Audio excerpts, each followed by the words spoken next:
Welcome. If you're a woman who has a sense that there's more out there for you, you're in the right place. I'm Whitney Baker, host of the Electric Ideas podcast. Somewhere along the line of work and kids, life carried on, but I lost track of my truth. I'm on a reflective journey, and that's what this podcast is all about. Each week, I interview a woman who is lighting her own path and offering others hope. Before our conversation ends, we'll share a reflective question for you to explore. Sometimes all we need is a jolt, a fresh idea, an aha moment that connects us to a sense of possibility. This, my friends, is what I call an electric idea. Welcome back to Electric Ideas. Today's guest is Angela Foster. Angela is a nutritionist, health and performance coach, and host of the top-rated podcast, High Performance Health. As a former partner in a large law firm, Angela is no stranger to the demands of long working hours in a high-pressure environment. Angela left the world of corporate law after a serious illness in 2014 and used integrative health practices, including biohacking, to rebuild her physical and mental health. Through her coaching programs and online membership called the Female Biohacker Collective, Angela educates and inspires women to become CEO of their own health. Welcome to the show, Angela. It's so nice to have you here. Thank you, Whitney. It's so lovely to be here. I know that your own background has really informed your wellness journey and where you are today. So I wanted to start there. Tell us about kind of what you went through. Yeah, so great question. I mean, my whole journey actually began, I guess, looking back as a teenager, but I didn't know it at that point. You know, I started having pretty much as soon as my menstrual cycle began, there were problems with it. But it was sort of glossed over. In those days, no one really looked into it. My GP, within the first year of me starting my menstrual cycle, prescribed the birth control pill. So I was put on that by the age of 15. I had absolutely no idea at that point, how that affects the growing brain, how it can predispose you to things like depression later in life. And so I took that until I was reading law at university. And it occurred to me that I had never really I'd had a handful of periods. I should maybe come off and check things out. And I came off it for a year and found that I had absolutely no periods. I saw a gynecologist who basically said, because of your bone density, you should go back on the pill and, just consider it later when you want to start a family. So I did that, but it was sort of lurking in the back of my mind. And it was in my late 20s. I was married. My husband and I was looking at going partnership in the law firm, and my husband and I were also talking about starting a family. I was thinking, well, how can I ever get pregnant if I don't have a menstrual cycle, right? I've only had withdrawal bleeds from the pill. And so I came off the pill and went to see a medical doctor who basically said, we're not really interested unless you've tried to have a baby, so come back. So we paid in the UK, that's on the sort of healthcare system. So we paid and went privately. And they ran some bloods and some tests and discovered that I had PCOS. They were like, right, it's simple, you've got PCOS. And so initially I was prescribed medication to try and help me ovulate, but I had a really big cyst on one of my ovaries.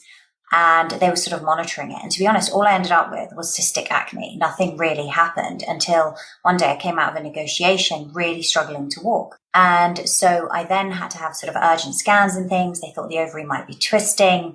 They couldn't understand why I'd been prescribed this medication that actually made you, yes, a little bit more likely to ovulate, but also more likely to produce cysts.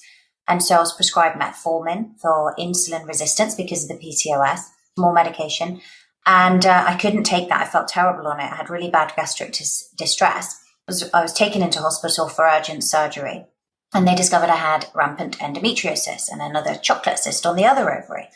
So I had all of this removed, and I was basically told, the next 6 months is your best chance at having a baby because it will regrow. And I was going for partnership at the time. So I was like, well, do you know what? We'll just try for both.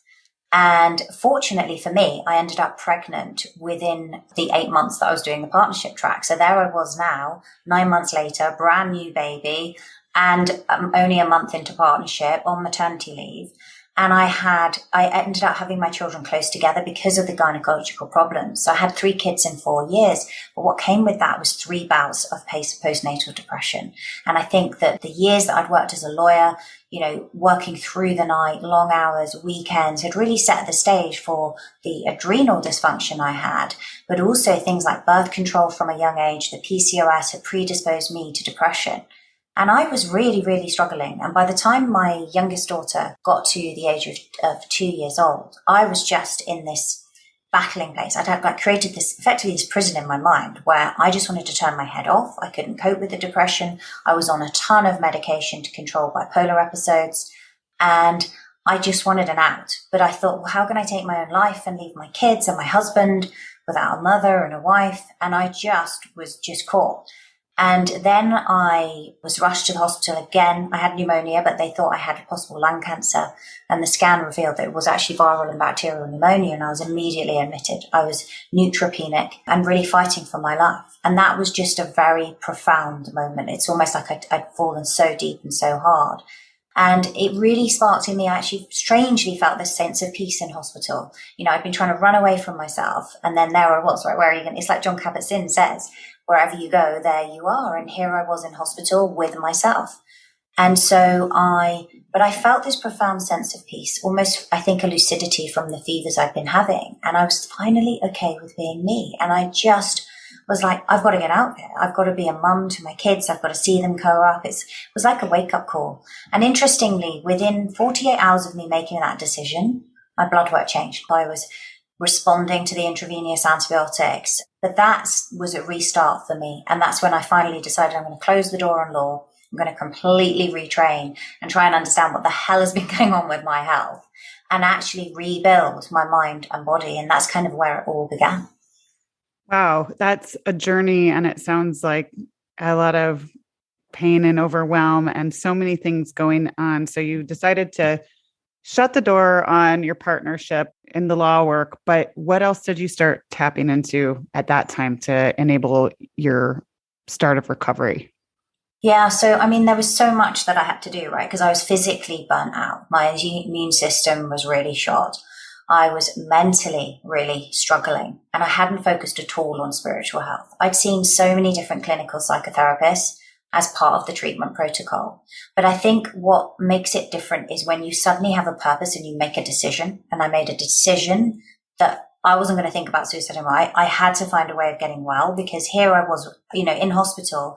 There was that very real possibility of me not making it because I didn't just have bacterial pneumonia that antibiotics could deal with. I had viral pneumonia as well, and I was neutropenic. And so once I made that mental switch, it was like, right, how can I get back on track and rebuild my brain and body? So I started with a functional medicine doctor. I had lots of mindfulness work, meditation, counseling, clinical psychology and psychiatry, and really started reading everything I could. And then I started taking courses in nutrition, integrative nutrition, health coaching, nutritional therapy, even personal training. I qualified because I wanted to understand the exercise component. I knew that could have an effect with endorphins and increasing my mind. And it started really for me. It was my personal journey of how am I going to get really well?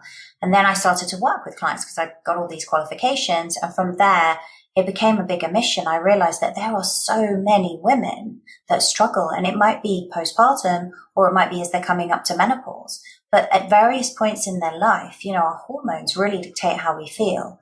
And mine had just been brushed under the carpet for so many years. And, I was totally unaware that PCOS and birth control, both of those things predispose you to depression.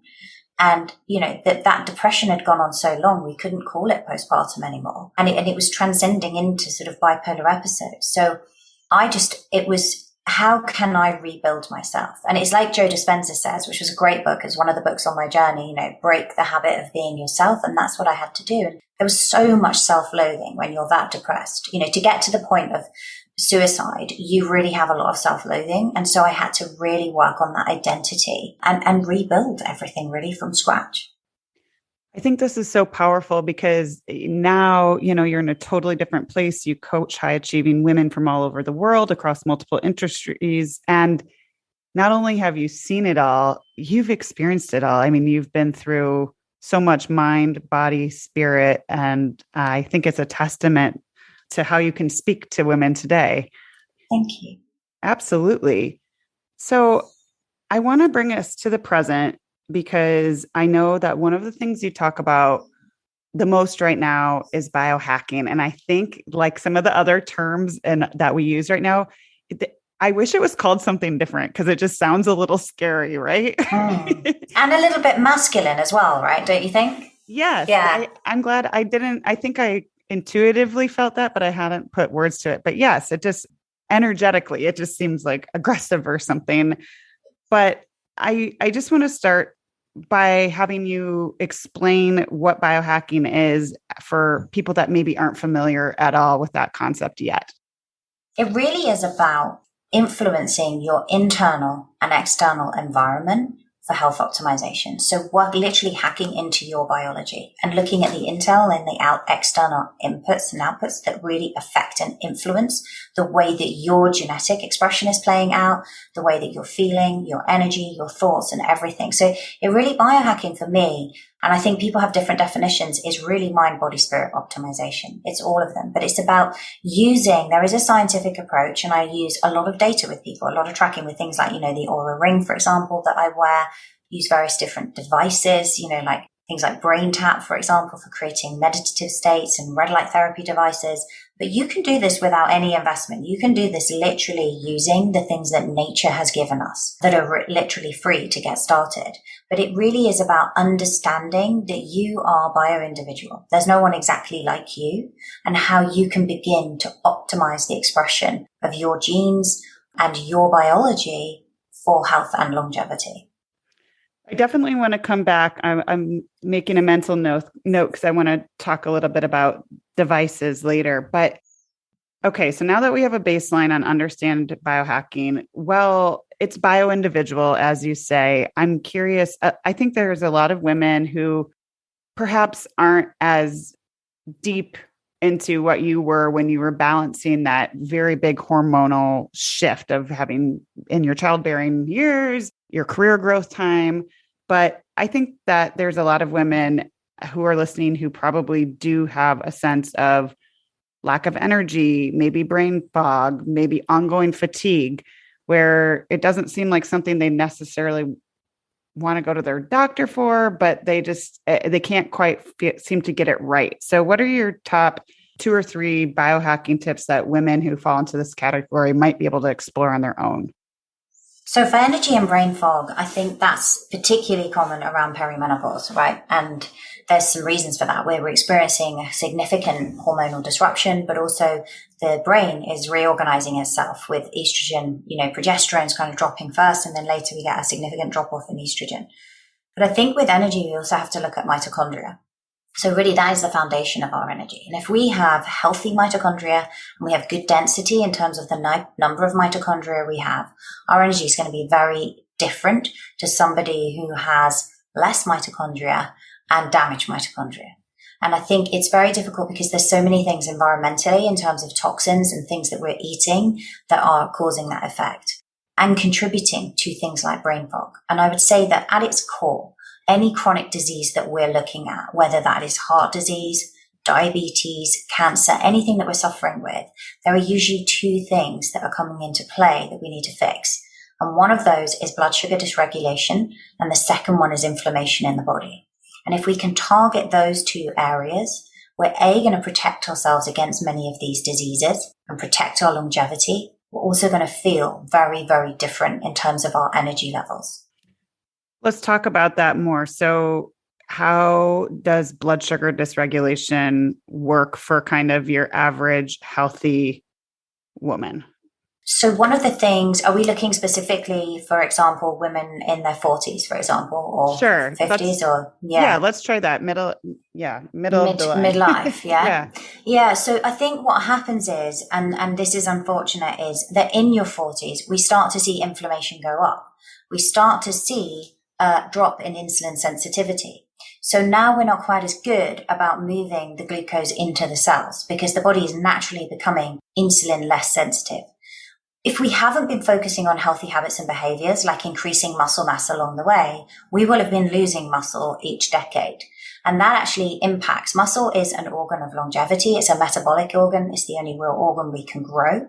And if we're not focusing on our muscle mass, we're going to have reduced insulin sensitivity. So muscles are a fantastic reservoir for taking up what's known as glycogen, which is a long-term store of glucose before it gets stored into body fat. There's really only 2 places we can store it, and that is the liver and our muscle tissue. So we need, as perimenopausal women in particular, to really be focusing on strength training a few times a week. Also for bone density, we need to be focusing on our sleep. That will as well help to improve blood sugar regulation because A really poor night's sleep has been shown to make you as insulin desensitized as a type 2 diabetic, just one night.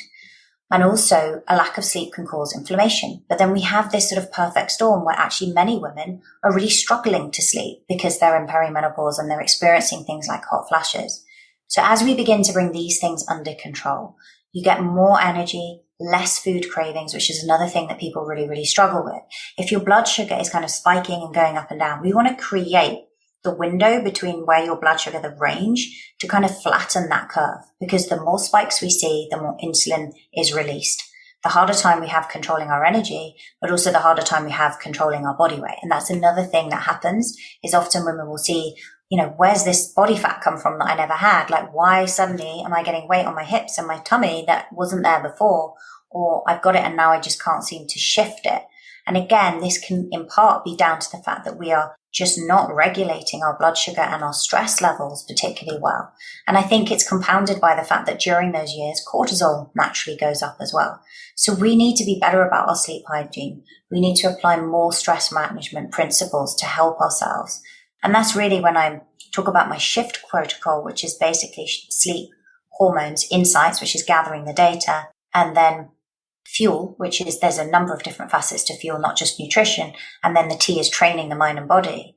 When you use that S.H.I.F.T protocol, it gives you a framework to really make these changes, to introduce these healthy habits and behaviors. And when you do that, you're going to have more balanced hormones, higher energy, less stress.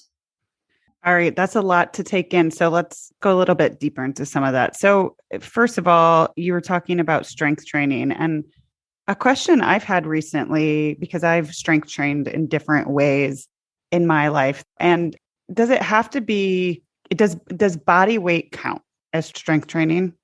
Body weight counts, okay, because your body actually can be really heavy. So if you're trying to do a pull-up, a lot of women will struggle to pull their body up unassisted, just one pull-up. So that would be an example of something that is actually very difficult and challenging to do with body weight. Trying to do push-ups as a woman, multiple push-ups, can also be pretty challenging, right? So some women may need to start on knees, some women may be able to perform full push-ups, but eventually go to their knees. As you start to build that strength, you're going to need to create more of a stimulus. And in perimenopause in particular, and as you transition through menopause, so this is in that sort of 5-year lead up and when you're making the transition, and the average age is about 51, but you can look to your own mother to see roughly when you're going to go through it. It's fairly genetic in that term.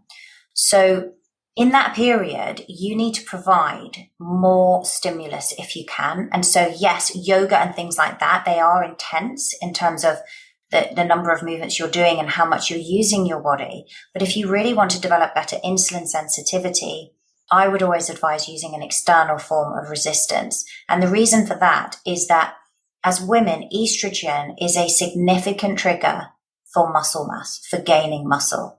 And as we transition through menopause, we are seeing a big drop off in estrogen.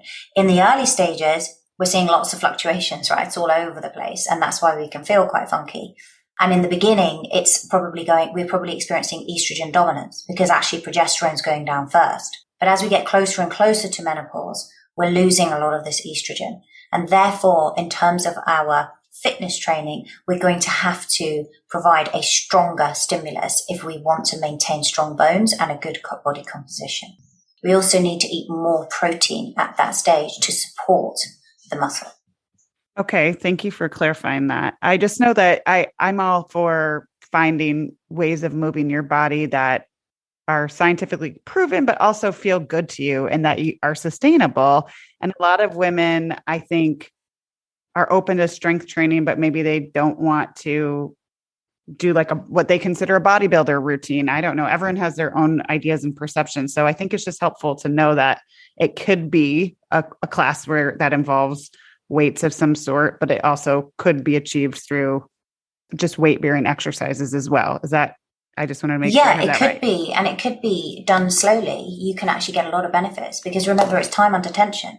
So if you were actually just to do some body weight exercises at home, but you really control that movement slowly and you squat down and come back up in a full range very slowly, body weight will be a very strong stimulus. Similarly, if you're doing a very, very slow push-up, which often the moves in yoga are very slow and they're holding and you're doing static poses, you'll get there. You can also like jump on things, right? You can do skipping. You can provide the stimulus other ways. You can do sprinting. For example, if you're out for a run, maybe you just throw in a couple of sprints. It doesn't have to be specifically kind of bodybuilder style weight training. What I would caution people against is I see a lot of women who, when they feel like they're not getting results, their immediate conclusion is, I'm going to have to really up the ante here. So maybe they were going and they were doing, say, a body pump class at the gym. And now they're thinking, well, I only need to do 2 classes a day. That isn't necessary. I think what happens is we can end up doing quite a lot of vigorous exercise, but it isn't high intensity. So it's about thinking about your training in terms of polarization. So loads of work at zone 2. Go out hiking, really enjoy it, do Pilates classes, yoga, things like that.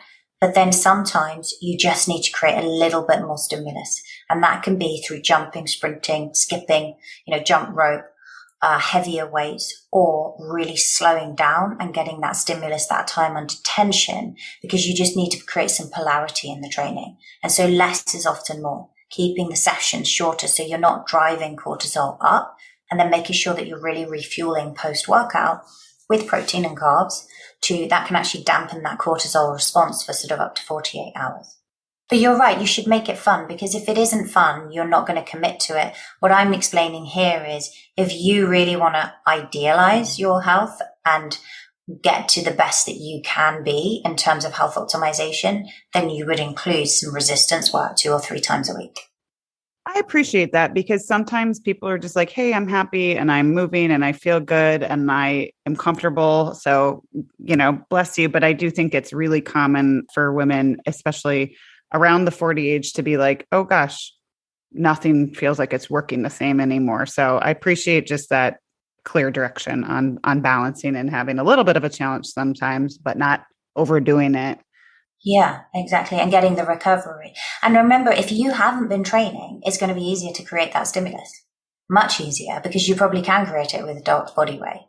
Whereas if you've been a gym goer all your life, then what I would caution against is if you're doing something like a class, a body pump class, where you're doing continual movements, right? If you think about it, if that weight has got to be lifted over your head as well as squatted with, you probably aren't getting enough stimulus on the squat, because it's got to be light enough to move it over your head. Did you see what I mean? Whereas actually breaking down those movements and slowing it down and just thinking, right, I'm going to do a squat separately, and then I'm going to do something that's overhead separately, you probably get a much better, stronger stimulus.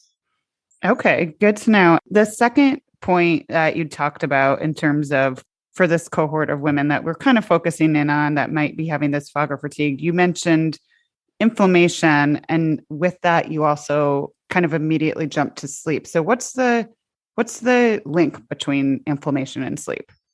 So when we are sleeping, we're doing a lot of repair work. So it's really, really important. And even melatonin, for example, that helps us to stay asleep, is an antioxidant hormone. So it's important that we're really good with our sleep hygiene. And if we're getting enough deep restorative sleep and enough REM sleep, which also helps with memory formation and emotional regulation, we're going to be helping to heal our bodies and renew and repair those cells, stimulate things like autophagy, and also importantly, cleansing the brain. Because when we are asleep, we have something known as the lymphatic system is 10 times more active at night. So this is where the cerebral spinal fluid comes up and effectively cleanses the brain of things like tau proteins and amyloid plaque, which people will have heard of because they're associated with things like dementia. So we want to really give ourselves that sleep opportunity of around 7 to 8 hours if we can, and use things like blue light blocking glasses in the evening to help optimize that sleep. Don't expose ourselves to too much blue light, and to have a kind of, to bookend your day effectively. Journal, write down what it is you need to do for tomorrow, so it's kind of off your head. Have a kind of 1 hour where you detox away from screens and social media and relax to really encourage sleep. And obviously there are supplements that can help as well, particularly if you're having any hormonal symptoms, but that will help to lower inflammation. The other thing that's really critical here is just to get the seed oils out of your diet if you are having them. So things like canola oil, or we call it rapeseed oil in the UK, sunflower oil, soy oils, things like that, they can be quite pro-inflammatory because the way that they're processed often oxidizes those oils, and they have hexanes and things that are used, so chemical extraction processes. And so really we want to stick to healthy fats that are better tolerated, particularly if we're heating them. So things like avocado oil, extra virgin organic olive oil, coconut oil, grass-fed butter or ghee. Those are going to be better and help to lower inflammation. And if we're doing that and we're coupling that with good blood glucose control, that will go a long way to keeping inflammation at bay. Okay. So I understand that about sleep. What's your sleep routine? What do you do to get ready for that blissful shut-eye? Yeah, so I have a digital detox before bed. I put everything away so that I'm not on my phone. I think that would be the biggest thing that I've noticed has made a difference. And I will put on a pair of blue light blocking glasses in the evening. I realize for people listening to this, they're like, oh my God, if I watch Netflix with blue blockers on, it turns the whole screen red, which it does change the color. I would say that when you start to see the difference in your sleep, you won't mind quite so much because it really does help you to produce more melatonin naturally. And a lot of people are taking that exogenously to kind of compensate. But actually, if you can help your body produce more, that'll make a difference. The other thing is I'll take liposomal glutathione before bed because that helps with like liver detoxification. And then I'll also take some magnesium before bed. That really helps with sleep. It'll also encourage, depending on the type you're taking, I use a blend. You'll encourage a bowel movement in the morning. But for women who are then really struggling, like some of the things I've found to help on top are adaptogenic mushrooms or medicinal mushrooms. So reishi and chaga combined with magnesium works super well. If you're having things like hot flashes, ashwagandha can be amazing. Specifically, you can use like ashwagandha and then some schisandra as well, which during the day can give you some energy, and ashwagandha in the late afternoon and evening. Ashwagandha also helps you control blood sugar better as well. So there are things that you can do. But the other thing is that how well you sleep tonight begins with what you did in the morning. So I always encourage people to get outside early and get access to sunlight, because that's actually going to help to optimize the rhythm of cortisol and melatonin. So if you imagine they have an inverse relationship. When we wake up in the morning, we want cortisol to be rising because that's what gets us up and going and gets us out of bed. But when cortisol is rising, melatonin is going down. And so in the evening, we want to create the opposite. We want our stress hormones to be reducing, us to feel really more relaxed. Things like a warm bath, some lavender essential oils, Epsom salts all help to really create a relaxing environment.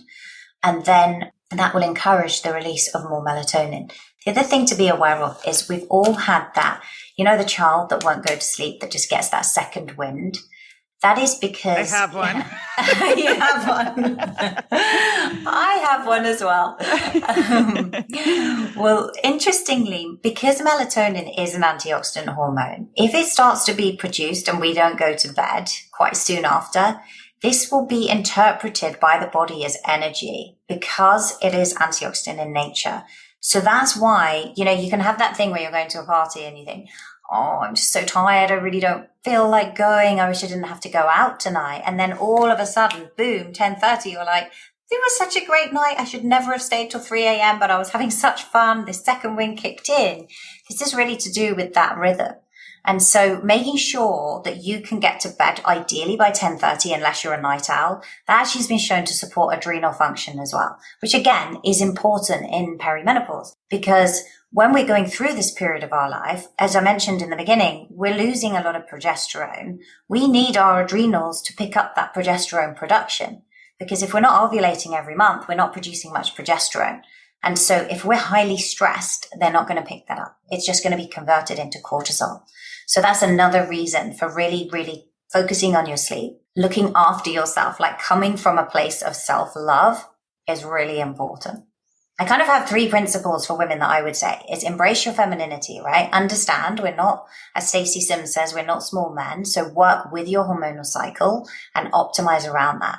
Embrace abundance. And by that, I mean like an abundance of food that is rich in micronutrients. I don't think the female body responds particularly well, and scientific literature is beginning to back this up, to a place of lack.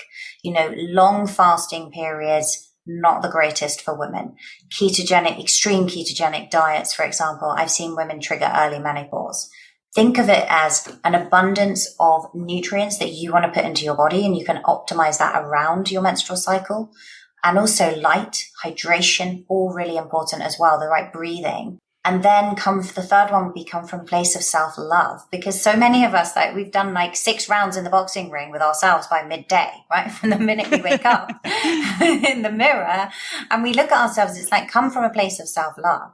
And so those will be the key things, because when you do that, your hormones are going to play a much more beautiful symphony in terms of that orchestra than if you are constantly trying to. A lot of people think of biohacking as quite masculine, and they watch a lot of male influencers and they go, right, I need to do a 3-day water only fast and daily 18 to 20 hour fast. And I need to do ultra endurance running and I need to do loads of high intensity workouts. And the female body doesn't really respond particularly well to that.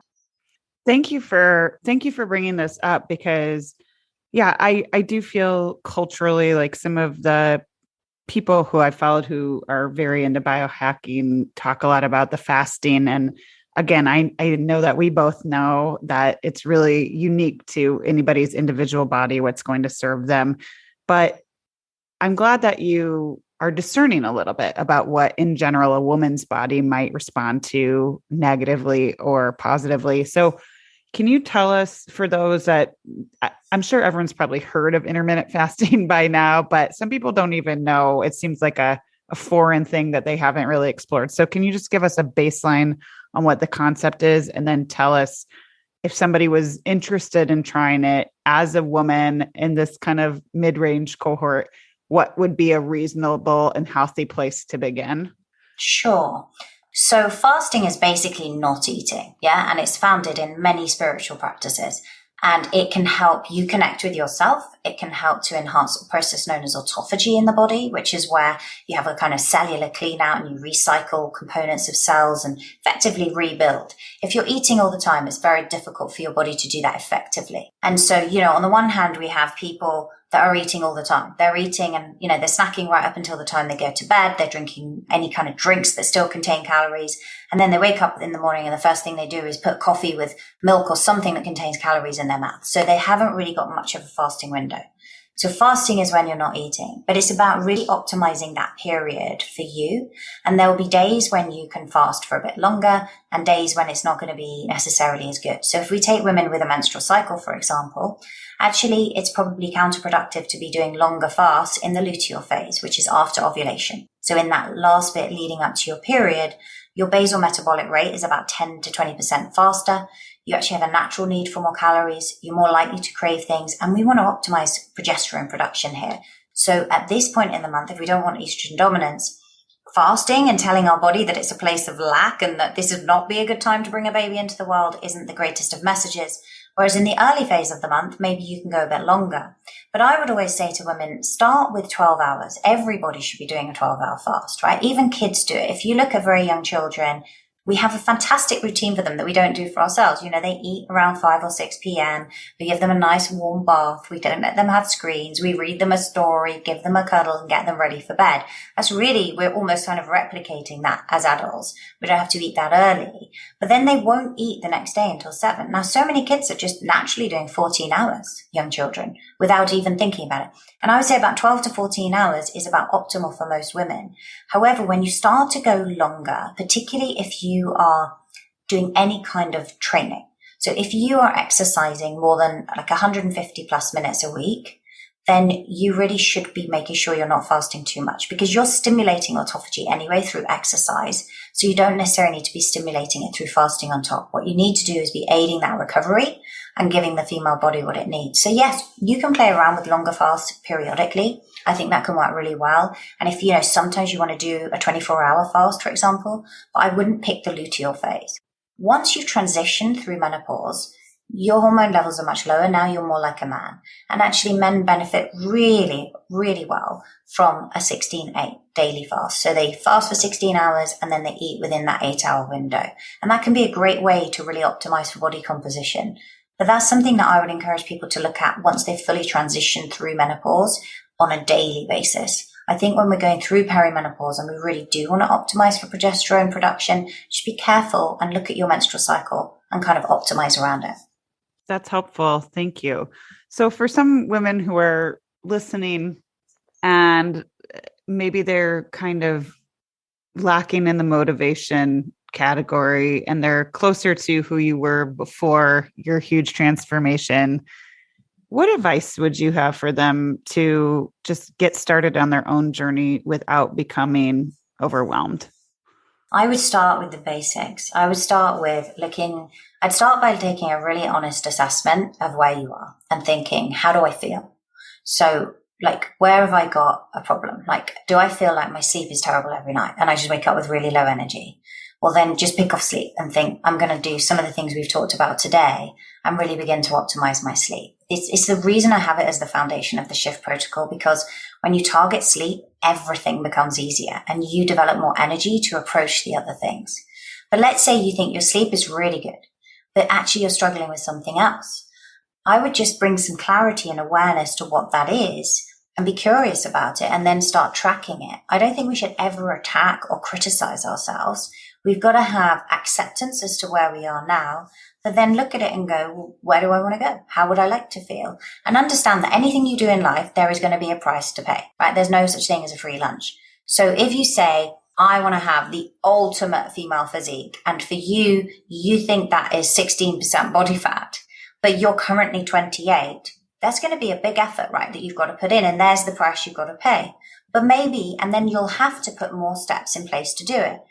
But maybe that isn't what you truly want. Maybe you're actually like, do you know what? I just want to reduce a little bit of body fat, be able to wear some of the clothes I used to be able to wear, feel and look good and feel confident. Well, then develop a nutritional program and work with someone to help you do that is congruent with your goal. Because I think we need to be in alignment, or we just don't stay with our goals. And I think that's probably the saddest thing, is when people set something that's unrealistic. You don't have to do what everyone else is doing. Figure out where you are, accept where you are, and then look at it and go, how would I like to feel and where would I like to go? And what's the key priority for me? And then maybe I've fixed that, then I'll move to something else. It might be you got to fix your gut health first. It could be anything, but fix one thing and go really, really slowly with it. You know, it's like if you're going to build an exercise routine, then say to yourself, I'm just going to go out for a walk for 10 minutes every day.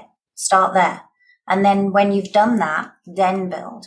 And if you bolt it onto an existing habit, it's going to be so much easier. So you need to set yourself up for success. So what do I want to do and why do I want it? The why is the key thing. You'll only ever do it if you understand the why. Get the environment right. So put your clothes out the night before, for example, if you're going to exercise. Make sure that people around you are supportive of what you're going to do. And if not, call a friend who's going to come and walk by your house and say, hey, let's go for that walk. And then just follow through to do it and understand that you won't feel motivated every day. What motivates you is the overall goal of where you're going. So keep your eye on the destination, but understand that motivation is created through action. So once you start getting outside walking, then it starts to feel nice and you're going to continue doing it. And congratulate yourself for the days that you do this when you don't feel like it. Like, those are wins, and celebrate them every single day, because you did it, girl, right? You need to be your own best friend. That's how I would recommend getting started. That's great. I know that that will inspire some people. And I like the idea of just giving ourselves permission to start with one thing, maybe like the most pressing thing in a way. And some people might not think of sleep as the first thing when they're building a health routine, but it's a great reminder that that's so foundational. So exactly. I didn't build everything at the same time, right? The first thing I had to do was get my mind right. But when I found that purpose and I connected with it, then I was like, right, now we can start to put in place the things. And one of the first things I did was energy. It was energy nutrition, looking at what am I putting into my body? How can I feel more energized? That made things easier then to put the other steps in place. Right. And I've found that once it always happens this way, is that once you lean into and feel really good about one area health-wise, other areas become easier too. Definitely. And it becomes positively addictive. That's the thing, right? It's motivating. Yeah. All right. Well, I know we're coming up against time, but I did real quickly want to circle back because there is a kind of underlying tech component to some of these conversations with the biohacking. And I'm not someone who's like rushing out to get the next gadget every time, but I did hear someone in the community say just to focus on tracking what you're hacking. And I thought that kind of stuck with me of like, okay, so we focused a lot on sleep. So I'm wondering if we were curious about, because there is a part of me that's like, I sleep pretty well. I've got pretty good rhythms. I don't have major issues usually there, but I'm curious. I don't track it in any way. So maybe I could be sleeping better and I don't even know it. I'm just curious, what if we were going to explore using some data to drive our daily habits, what's something we could do? So if you wanted to measure, so a very simple analysis would be to start tracking how you feel, right? And what you did in the evening and how that made you feel the next day. That's very subjective, but it still gives you data to work with if you're consistent. Then you could use a free app, right? Like Sleep Cycle, for example. Just put your phone to airplane though, so that you're not getting the radiation from the phone. And that will give you, it's not going to be really accurate, but it's still your data that's comparing against yourself night after night. Tell you if you're snoring, tell you how long you've been asleep, but it might not be accurate in terms of how long you've been in deep sleep, right? But it will show you wake ups. From there, you think about something like this Aura ring that I'm wearing. That is a great device for tracking your sleep. The Whoop strap is another one, the Bio strap, and they will give you more data because it's looking at your blood volume. And so it will give you data as to how long you're spending in deep sleep. It's still not as accurate as a lab, but it's more accurate. It'll tell you how much REM sleep you've had, and you can start to then optimize those figures. It also, interestingly, gives you your heart rate variability. So the heart is not designed to beat like a metronome. So if you think like the average person has a heart beating of 60 beats per minute, you wouldn't expect that to be 1 beat per second.